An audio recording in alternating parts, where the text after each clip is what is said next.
Greetings, folks. So yeah, I'm going to be making videos less often in future as I concentrate on the DramCon. So these are the slides I'll be going through today. Sort of give you an overview of what I plan to do. So I've been banging on about how Van der Hoop changed the definition of. He looked at Jung's definition of sensation, and he said sensation is not the only factor in this function, and he renamed the function in a book published in 1937 in German. He renamed the function as instinct. Now I'm like Dario in that, hey, we've got to ing this to remind people it's a verb. So then I changed it to instincting, and so these are again gut instincts, exciting, impulses, action.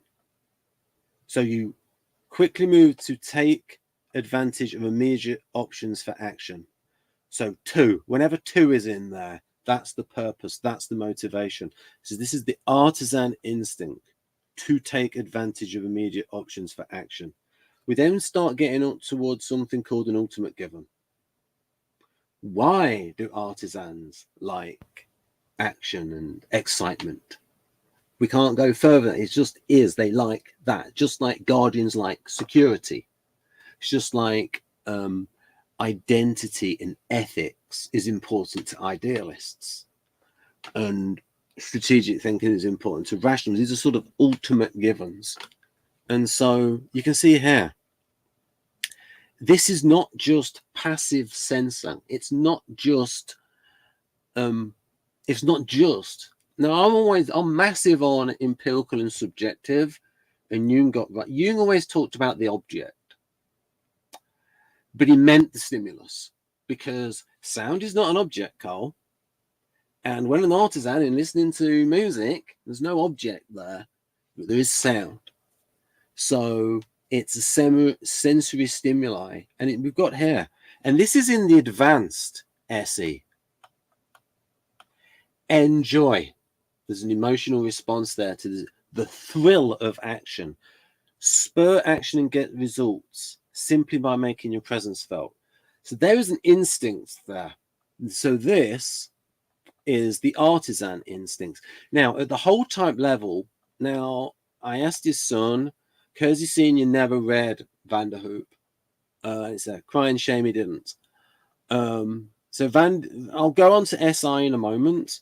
But let's have a look at Kersey's whole type traits for artisans. So SPs, so the SE wheelhouse types. Value being, and this is why Dario's definition are like this. These are distillations of the temperaments. Why? Because Dario was taught by Linda Behrens, and Linda Behrens was taught by David Kersey Sr. And temperament works for Dario, and it works. So, value being excited, trusting impulse. I asked Jeff, why? He says because it's fun.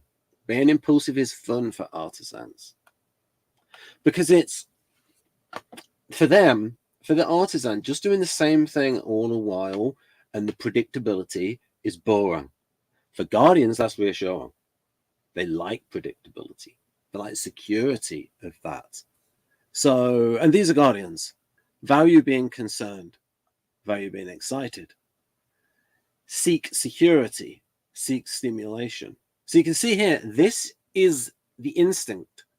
These, what is it? I memorize the trust, yearn, seek, prize. But these main ones, the trusting, the yearning, and the seeking. This is more than just sensor. Want to make an impact. It's part of the instinct. Now, and then we got here. And now what I'm going to do is I'll do a bit on SI just to prove that Van der Hoop was sounding really guardian. So, right, okay, so this is like the what's this? That's the introverted instinctive type, the SI Dom. So monosyllabic reserve, this is going to be like, it's getting towards ISTJ, FE polar, all the bits in pink, SI, right? We're going to get a load of SI here. So attached to all kind of ponderous caution. Conservative farmer with his care for his land and his bees, his tendency to carry on everything down to the smallest detail in the same old way. Passive resistance to anything new. Why? That's safer. It's safety. It's going towards the security. And then here, I'm just going to pause this. Then I'm going to get on to the human instincts and how we can categorize them into artisan, those into artisan and guide. There. Here we go. They never readily depart from their routine. Keyword readily, so they can. Tend to underestimate rather than overestimate themselves, definitely. You can get a load of ISTJs who are Mensa and who have not used their intellectual capacity. Difficulty in understanding their own potentialities and worth. Inferior any. Yeah, there are a load of ISTJs in Mensa because they get into solving the puzzles and they get into it and they practice and they just really get into it. Yeah, I know a lot of ISTJs. There'll be more ISTJs in Mensa than there will be INTPs and INTJs. I think in the case of INTJs, they might not care to join because, you know, but I think ISTJ, like, also they want to belong as well. So there might be a higher representation of those with the actual IQ versus those that then would want to be part of Mensa and part of the organization to belong. Right. So fatalism. Yeah. So again, love the authorities. So if Kersey had read this, he would have said, Young, Van der Hoek was much better. Because it's like, this is how I think. You can't blame Kersey for this. 1937, Kersey was only 16 years old. Now, even so, they do not have any confidence and are easily upset if drawn into discussion in the FIS field or if the value of their authorities is questioned. No attempt at adaptation is made. They go towards leading spirits on the matters. That's quite funny. So if you've got an idealist, being all NF with the Guardian, it's like, who's the leading authority on this issue? Who is the leading mystic? Provided they appear in traditional form, pedestrian. Yeah, so very, very Guardian. So, and a bit more on Guardian temperament. And so here, what they're accustomed to, what they follow, what is reliable, stabilized, comfortable pace, income, trust, stabilized, because that's what's safe. So this from Nardi is consistent with Kersey, because you've got that sort of typological tree of influence, and authority, security, keywords to look for in the motivation. And that's consistent with Van der Hoek. So, and then we look at Dario's names for the functions, or associate, well, sort of names. Immersing in the present context. Here and now. What did Kersey put? Time and place, here and now. What was that about stabilizer? Stabilize the situation. And Berens even calls this the stabilizers. Oh, I wonder where she got that term from. But she does credit term a lot. She actually calls them the stabilizers. Stabilizing with a predictable standard. So, now we've got that in mind. Let's go on to a bit of instinct. So, and this is where it comes from. And this is why you got emotion involved. From a more biological standpoint, the brain's limbic system operates as the main control area for response to certain stimuli, including a variety of instinctual behavior. I'll wait for those bits to go. The limbic system processes external stimuli related to emotions. These are different from feelings. It's awkward, yes, but there is a difference between emotions and feelings. I'll actually call them emotionings. Get it into a verb form. Emotionings and feelings. Feelings are more cerebral, more sophisticated. So, for example, lust versus love, anger versus indignation. These are more, it's more cerebral. Dogs definitely experience emotionings. Now, limbic system processes external related to emotions, social activity, and motivation, which propagates a behavioral response. Some behaviors include maternal care, aggression, defense, and social hierarchy. These behaviors are influenced by sensory input. Right. This is, and now we're getting towards these. And this is how I've categorized. And sometimes it doesn't fit, and there's a little bit of both in there. But here. Now, congenital preparedness. Guardians value being concerned. In fact, artisans don't like being prepared because the preference, the instinctual preference of the artisan is not to be prepared. Now, why would that be, Ben? Because that reduces novelty, excitement. Oh, that's a bit different. Oh, something's happening. Because the preference of the artisan, the instinctual preference is to improvise. Now, artisans also have a brain, and so in certain circumstances, especially if something happened, it's like, oh, I better prepare, I better train up. But there's still that instinct there to actually not want to prepare, to play it by ear. That is part of the instinct because that's fun. It's also part of the resourcefulness.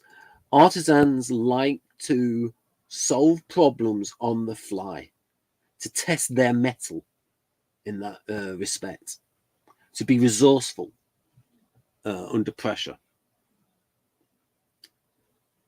Artisans like pressure, or rather, the threshold where pressure becomes stressful for an artisan is much higher than it is in a guardian. So, artisans are more easily bored, but it's harder to stress an artisan. With guardians, it's very hard to bore a guardian, but it's easy for a guardian to be stressed. So different strengths and weaknesses. So here, the congenital preparedness. I mean, I have that. Right. So that is instinctual. And the preparedness, I would say, that's blue for guardian. Infant cry is not relevant to. I'm not sort of TI assertive with this, where it's like, it has to fit in the category. No, it doesn't have to fit. It doesn't have to fit. Not all instincts can be divided into SE and SI. Right, herd instinct. I would say trust, yearn, seek, prize. Yearn to belong. That herd instinct. But also I would say you get that in the guardian instinct. Cooperative. Why would that be? Well, let's not look at why. Let's look at the advantages. There's an advantage to being cooperative in many situations. Yeah. That cooperative instinct. Hormones. Yes, definitely.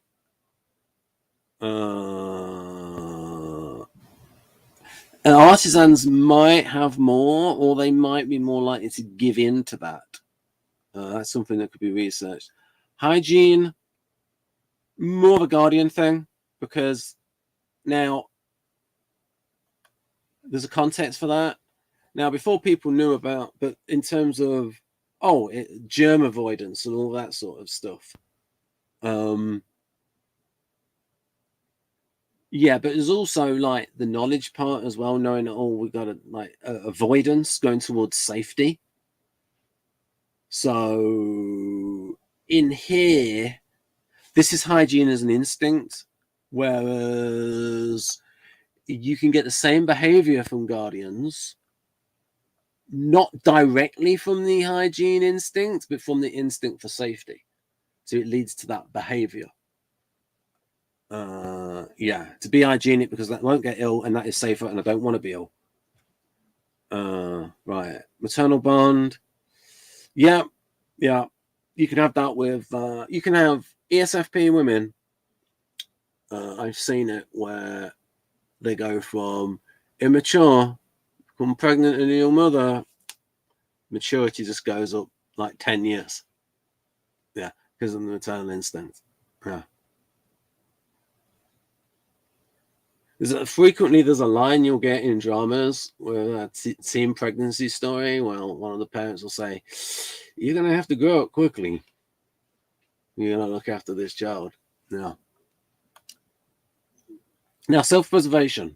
Now, colored both because I think there's an artisan way of doing this and a guardian way. We know guardians are very self-pres, but artisans are not useless in that area. There is a pride of the artisan to want to do it themselves.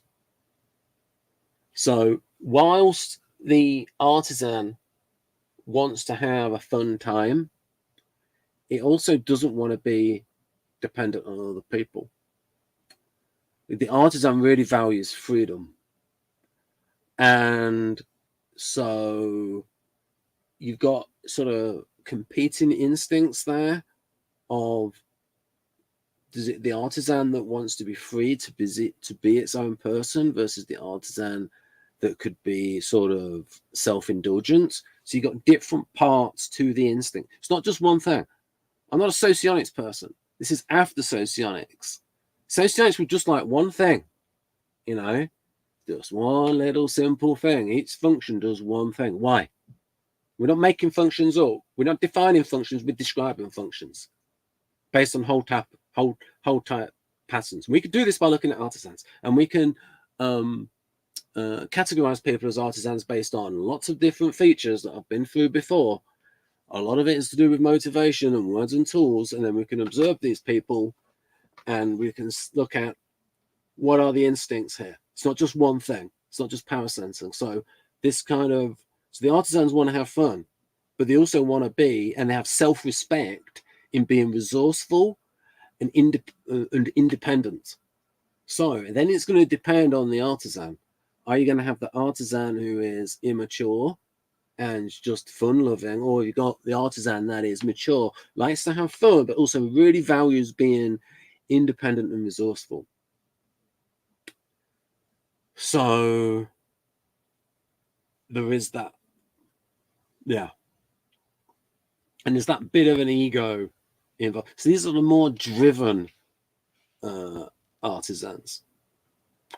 So you can sort of have sort of disciplined behaviors which come from a place of they're disciplined in some people. They still love doing it, but they're doing it to be independent. They're doing it to be free. They're doing it to make an impact, rather than artisan temperament at its worst, which is just sort of unthinking hedonism. Yeah. Again, it's part of the maturity process. The mature artisan has got that self-preservation though. Yeah. It sort of like get to the point of the best way for me to have options in life, the best way for me to do as many, they wouldn't say verbs, they would say things, not as pedantic as I am. The best way to me to have as many options as do as many verbs as I would like is to get all these self-pres things nailed down. So yeah. And then fight or flight. There is a tendency for, especially if we're looking at SE DOMs versus SI DOMs. The SI DOMs are, it shouldn't be flight. What happens if the animal hasn't got wings? It should be fight, we've got to lose the rhyme, fight or flee. Fight or flee. So the guardians are more likely to avoid the conflict. The SE DOMs are more likely to go into the conflict. Caveat. ESFJ and ESTJ, they can stand up for themselves. Yeah. So especially if you question certain things in ESFJ that go towards their self-image. If you endanger children or make them look bad in front of other people, or it can be sort of protective, mama grizzly kind, the ESFJ and ESTJs. If you sort of like, what would make an ESTJ really angry is to sort of like question their integrity or incompetence, and so they can stand up. Again, cooperation. Again, that's a big instinct with guardians. With artisans, the SFPs are more cooperative than the STPs because of just the informing interaction style. Particularly ESFP, with sort of third slot FE in my model, it's the strongest unvalued function is FE. That and they have E and F in the type code, so they have a feeling preference and an extroverting preference, so they're going to be strong at FE. They just don't value it. So it's ESFP wants to be with other people, to have fun with other people and together, and so it's sort of cooperation for that, as sort of as long as it's fun, as long as their freedom isn't cramped. Again, resistance towards change. Guardian. What did Van der Voot write? Carry on the same old thing in the same old way. What was that? Yeah. Tendency to carry on everything down to the smallest detail in the same old way. Passive resistance to anything new. Well, passive resistance to anything new. This is listed as a instinct. So this corroborates Van der Hoop, an instinct. And again, this is like massive adaptive behavior. Again, artisans at their best. But again, difficulty experienced by a person when they're trying to a person when he or she, they're not a plural being, is he or she is trying to push against the suggestions made to change behavior or accept certain treatments regardless of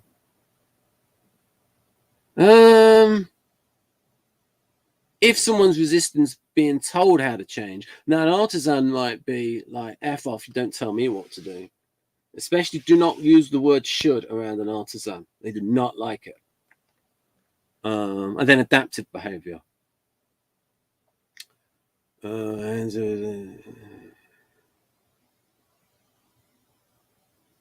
Secondarily, it's a phenotypic characteristic because it's going to be, you're only going to inherit a genotypic characteristic. Instance intricate. Or as no as a larger capacity. Right, okay. Yeah, situational awareness. Big artisan thing. Pecking order. I put that under like SE assertive. It's a different kind of pecking order though.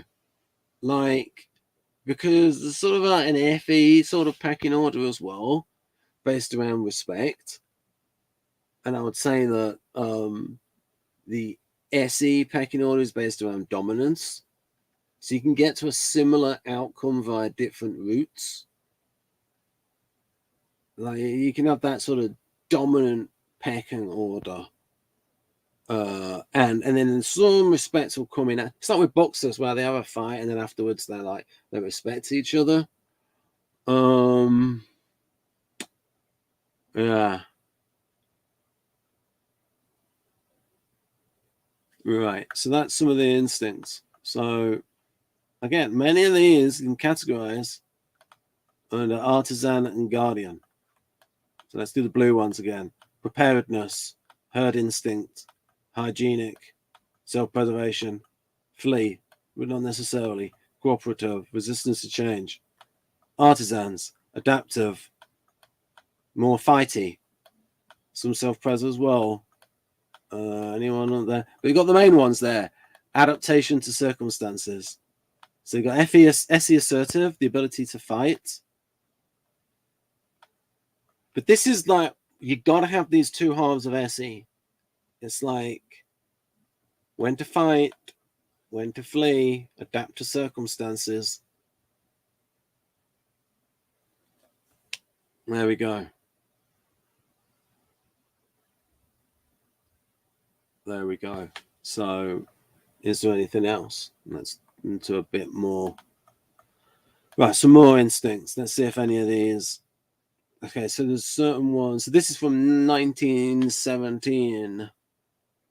Appetite. And then he said, though, well, he said that he split them up like that, but he said, well, it doesn't quite work like that. So he got an honest possible INTP because ENTP wouldn't say, well, although I split it like this, it doesn't quite work all the way. ENTP would just, oh yeah, definitely go like this, because I want to get the general idea across and don't care about accuracy. Right.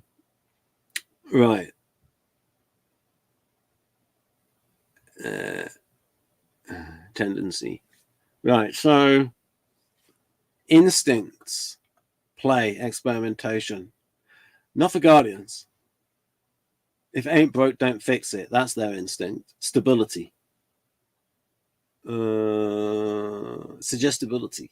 Depends to what. Artisans are suggestible to be fun. Acquisitive. Money grubbing. Gregarious. Yes. Parental, yeah. Oh, interpersonal instincts. Hunting, SE. Experimentation, play out. Appetite tendency must be regarded, psychologically at any rate, as essentially individual. Right. Yeah, but I classify the sex appetite as interpersonal. Unless someone's like loves themselves. Primitive disgust. Right. As mentioned elsewhere. So did I put another page on there? No. So have I been through? Right, and then now I've done individual videos on these, but I'm just gonna put these on screen. If you want a screenshot, just pause and essence of artisan, and then some NLP concepts, values, and this is what you get from artisans. Values. Now, there's also some of these are going to cross over with EP. So you got to look for that in ENTP and ENFP. So what do we do there, Ben? Well, you look for rational in ENTP. You look for NT motivations. And for ENFP, you look for lip service towards idealist themes.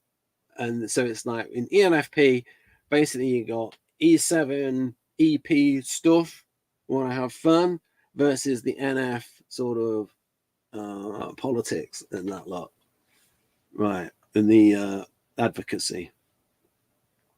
Freedom, testing limits, vigor, action, being impulsive is being alive, stroke fun. Excitement, courage, audacity, adaptability, composure under pressure. These are artisan themes. So if you listen up, Socionics, learn this when you want to tell the difference between TISE, TISX, and SITX. This is for TISE,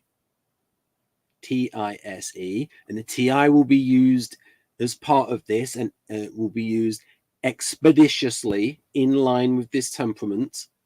Here are the subfunctions. Again, you've got SE, assertive, more aggressive kind of SE. Harmonizer, the coolness under pressure. So here, like, it's going to be very aggressive, but here, coolness under pressure, knowing when to defend to get into a position to counterattack. Right. And then SE creative. Again, resourcefulness. Right. And then a load of stuff on, yeah, when it's white, it's copied from non-Ben. All right. There we go. Pause that. And then, right. Yes. Yes. And Vanderhoop's sort of like getting towards, I mean, people in cognitive psychology try to pretend that they came up with it in like the middle of the 20th century, but like no, there was a lot of build up towards cognitive psychology. The precursors were there. If you look at James and the precursors were there.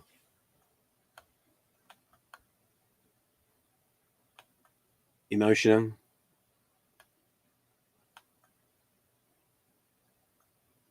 Right.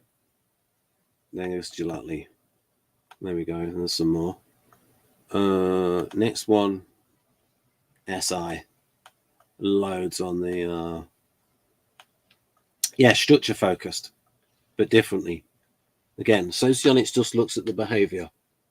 Superficial socionics just looking at the behavior. What is the motivation behind the structured behavior? The motivation is safety. NT motivation for the structured behavior is different. It's strategic construction. It's more abstract. So if you take that in, and I've gone over this, talked about this at length, the depth is for you to decide. And then I did the quote from the farmer. Behavior versus motivation. Motivation is instinctual. The behaviors are different.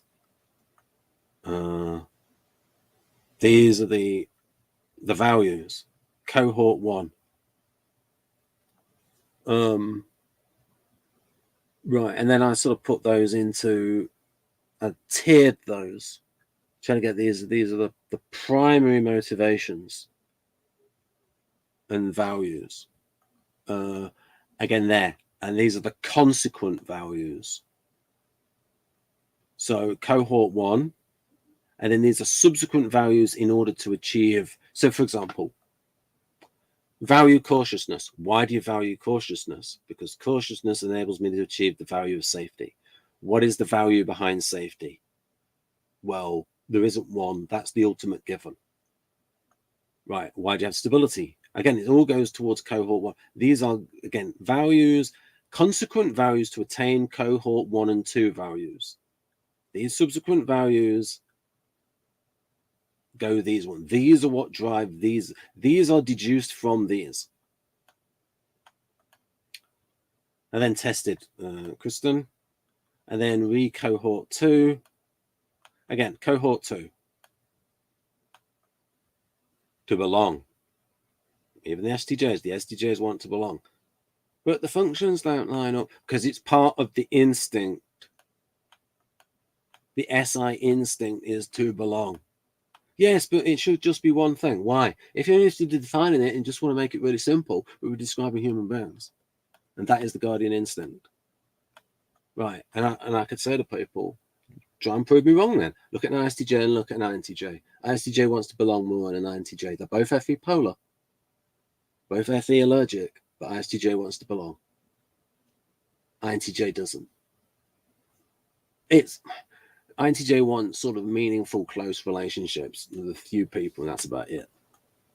And when they get older, family. But they don't care about what strangers think. Again, doing my bit, contribution, cooperation, duty, honor, dependability, respectability, responsibility. These are values which ISTJ, again, interview an ISTJ versus interview an INTJ. And you can see how this will come off. The sort of honor will be different. I'm not saying that all INTJs don't care. It's just going to be more specific to the individual. There will be differences. Again, you can have different routes to the same outcome. Follow up. Cooperation. Always follow up on answers. Because it doesn't necessarily mean a certain thing has caused it. Always follow up. Again, part of the instinct is to stabilize. To make regular, will to schedule, to impose order. Order is safer than chaos. Order is safer than chaos. So, say for ESTJ, it's like, I'm going to stabilize this situation. I'm going to sort everybody out because this needs to be done. Because it's like really get on their nerves. It's like all chaotic around them. Artisans will love it because they can adapt in that situation, take advantage of that situation. maybe misappropriate something when no one's looking. But that's getting towards an unhealthy stereotype of artisans doing SI, but it is there to others by impressing upon them to be reliable, regular. Again, asserting on others. You don't do it like that. Leadership style, stabilizer. Which is why if you're naturally like this, those sort of supervisor roles, go well, SI imaginative. Again, you can test it out. I'm describing it. I'm not making it up. Go to Guardians, ask them about novels, ask them about like what I like to read, ask them about description. Then you can get an idea without try and do it without leading them, and you'll get to know. Oh, I really like all that sensory description. And ask idealists, and it's like they'll probably say, "Oh, I don't like all that description in the Song of Ice and Fire novels," but the Guardians like it because it's evocative for the Guardians. And it's like, this is pretty much the only way to sort of get at SI imaginative, because I don't really act on it. Because it's, unless all their family is in the arts and they want to follow the tradition and that, and there's a career path, difficult to get out otherwise. Again, the value of having a proper interview and being able to follow up and not lead people, and then SI harmonizing all the stuff with the care and the doctors. Know so many guardians in the medical profession, or verbs like that. Phenomena. Right then, so I've covered that in more depth. So yeah, so instinct. And this is why I call it sensory instincting. Put the sensory in there to remind people, Ben's been super pedantic about sensing. But again, even Carl Jung, he called it sensation. And sensation connotes an emotional reaction to a sensory stimulus. So sensing is even worse than. And it was Linda Bell. I remember something from Linda Bones when she said, SE and SI is more than just sensing. Yeah, she got that right. Yeah. Memorable for me. But yeah, I mean, Vanderhoek, when he started going on about that, I thought, damn it, why didn't I think of that? I felt bad as an INTP for not questioning Jung in that area. And as a 6, I felt bad for not questioning Jung in that area before. So yeah, I lost some INTP points that day. But I moved on and improved, in my understanding at least, that small area. Right then. So, Wilma and Rena should be...